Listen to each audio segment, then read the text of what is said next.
CQ, CQ40, CQ40. Hello CQ, hello CQ40. November Tango 4 India calling. NT4I calling, CQ40 meters and listening. November 1, Sierra Echo Papa. Yeah, the one station, come again please? November 1, Sierra Echo Papa. Okay, November 1, Sierra Echo Papa from November Tango 4 India. My name is Vince. Victor India, November Canada Echo. Short for Vincent, like Vincent Price. I'm not related to him though. And I'm located in Montpelier, Virginia. Not to be confused with Montpelier, Vermont. Back up to you. Okay, the name here is Steve, and I'm located in Connecticut. You got a very good signal coming up this way. Looks like you're peaking 5.9, and very good modulation. Back over to you. Okay, Steve, very good. Nice to meet you here. Yeah, we had a beautiful Virginia day today. It was in the high 80s, but humidity was very low. Matter of fact, I'm looking at my newly acquired home weather station here, and I'm actually showing 91 degrees right now, but the humidity is only 30%.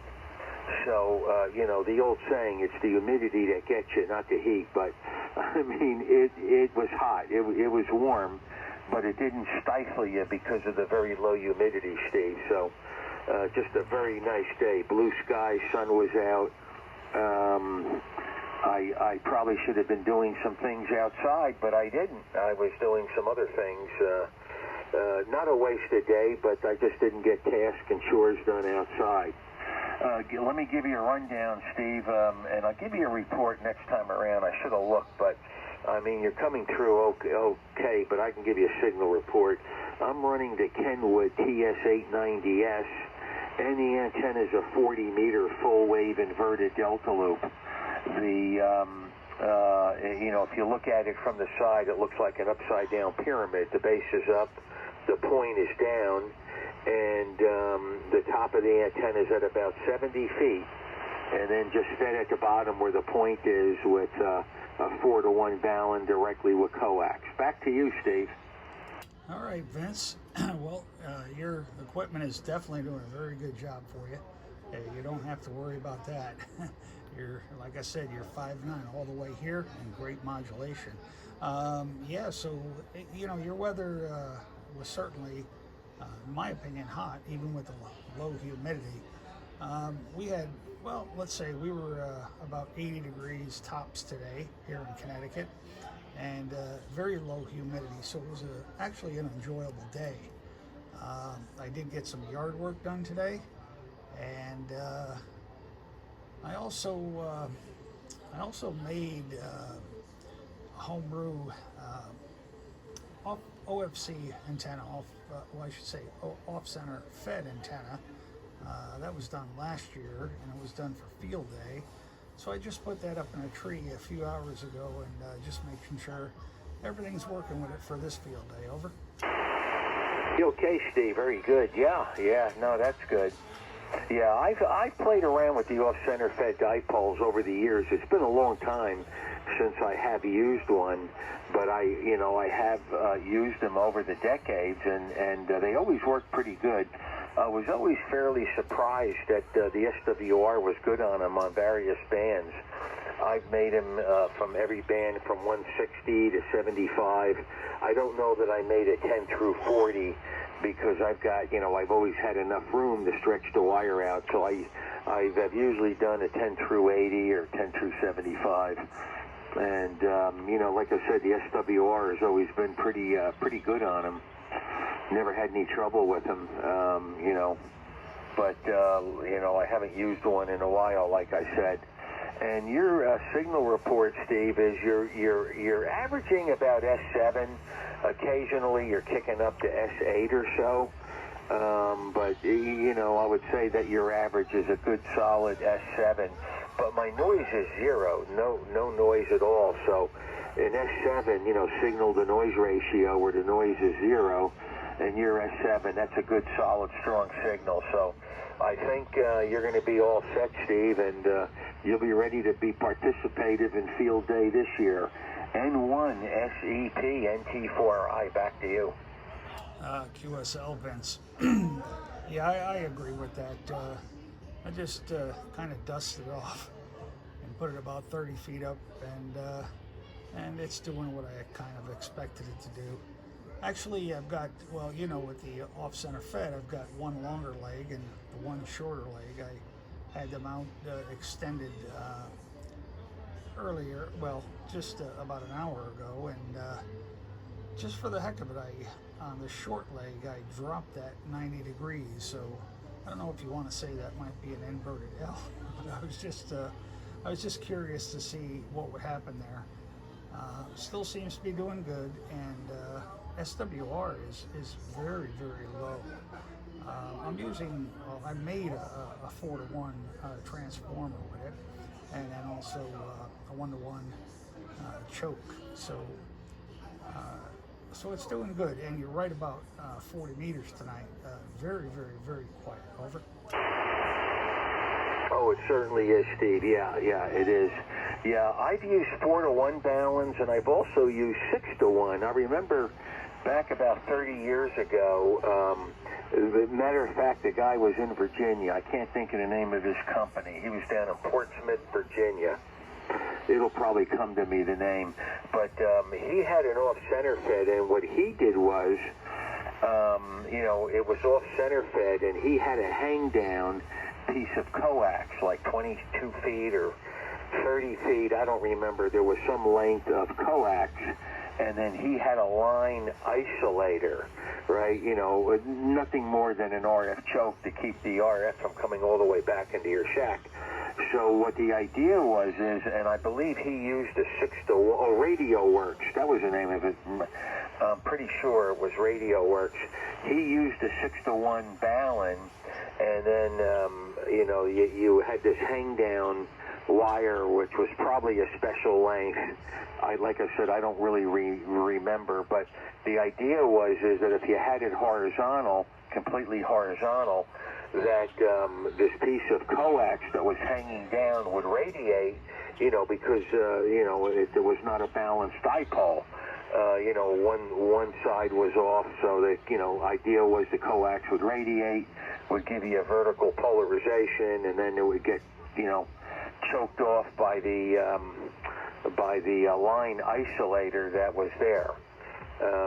So anyway, I just remember that antenna, and I think that was probably around the last time I used one. I mean, maybe I had one 25 years ago. I don't remember, but in any event, it's been a very long time since I've used the off-center feds. But like I said, what I remember was a good performer. SWR was good with it, and I think most of the time I didn't even need a tuner. Steve, go ahead. Well, and that should be the case. Quite often you don't really need a tuner. I'm running an IC 7300 right now, and I did not need to, hit the tune button at all. So I'm not surprised, with what you're telling me. The wire antennas actually do a very good job, as you know, and I can't say that I'm not happy with it. Normally, for most other bands, I'm using my hex beam or 80 meter type of wire. But field day, last year I decided to finally make something. So I was actually going to make a vertical for this year, but I kind of ran out of time since field day is next weekend. So that'll have to be a project for the next time, Vince. Oh, I understand. And Steve, hold on just 1 second. I just want to check something. Hold on a second.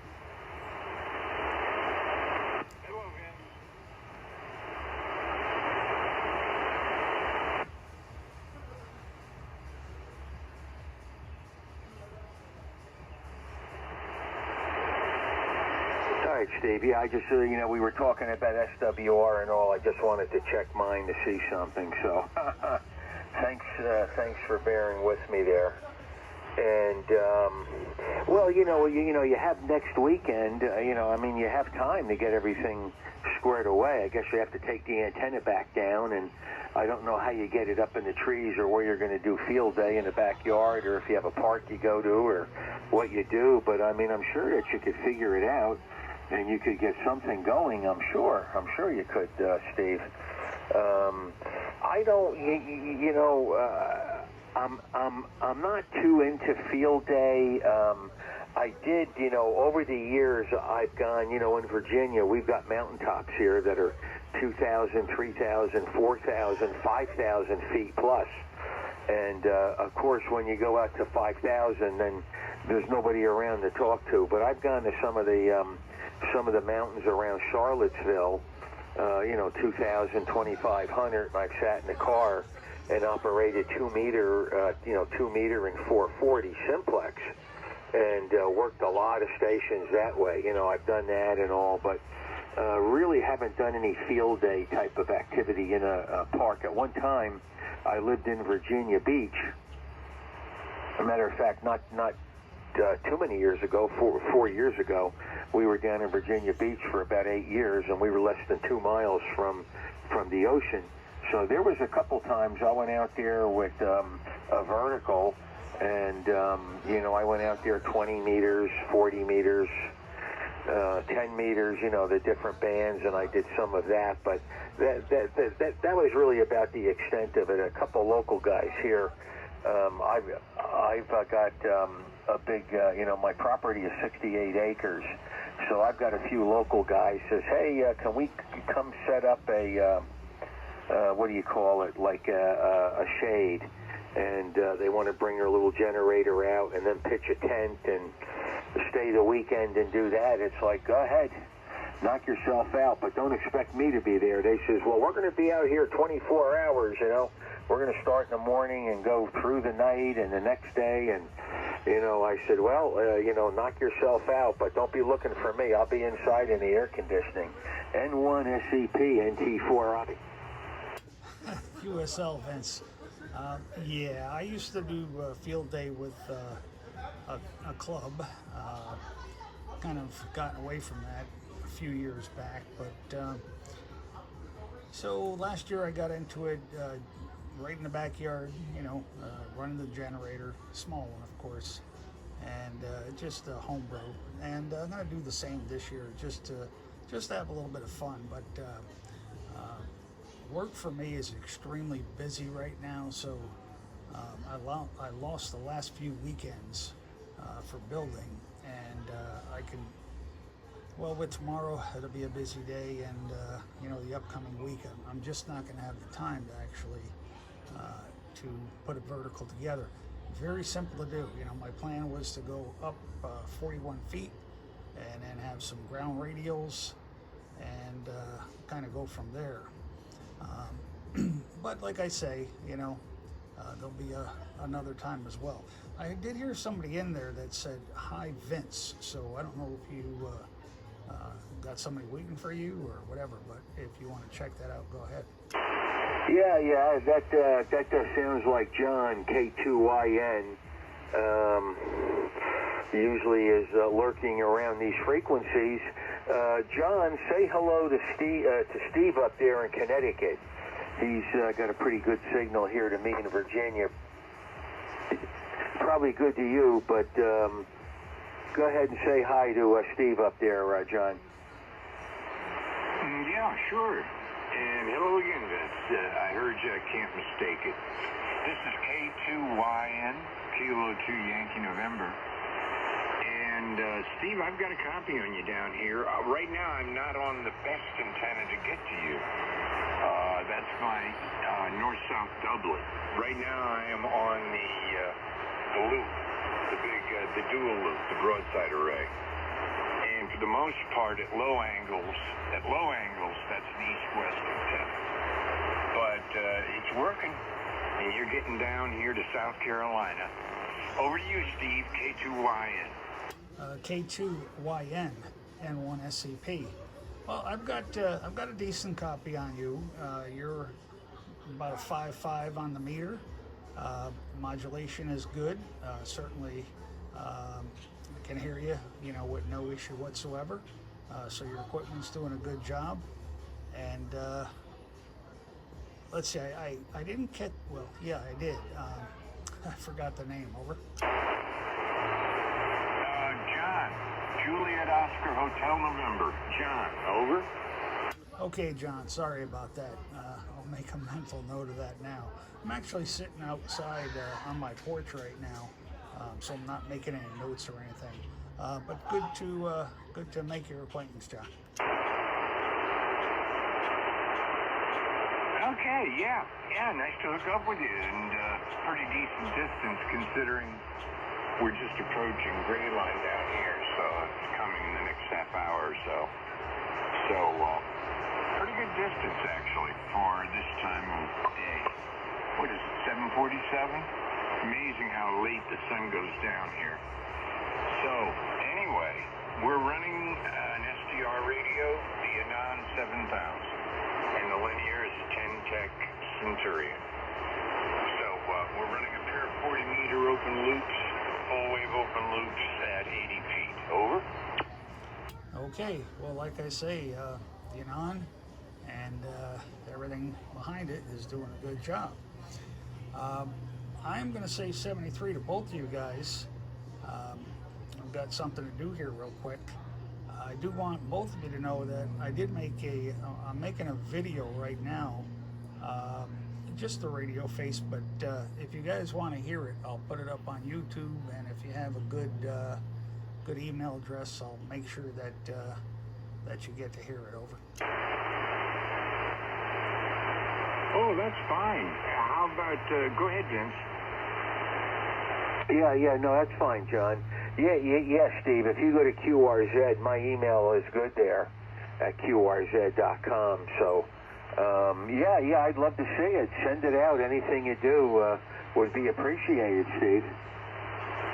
All right, very good. I'll definitely do that. And I do apologize simply because I don't have a notepad out here with me. But Vince, give me your call sign one more time, please. Okay, it's November Tango for India, but you know how you can remember it, Steve? No Time for Idiots. NT4I, No Time for Idiots. Steve, go ahead. Okay, No Time for Idiots. I'll definitely remember that one. All right, I'll probably put this up either later tonight or the first thing in the morning, and I'll just hit you guys up by email so you can kind of hear what I'm hearing. Okay, Vince and John, 73. Great running into you. I'll listen up in the future. Maybe we could have another QSO. 73. This is November 1. Sierra Echo Papa. Appreciate the QSO. Take care, guys. Yeah, 73, Steve from NT4I. Take care easy, Steve. Have a good evening, good weekend. K2YN.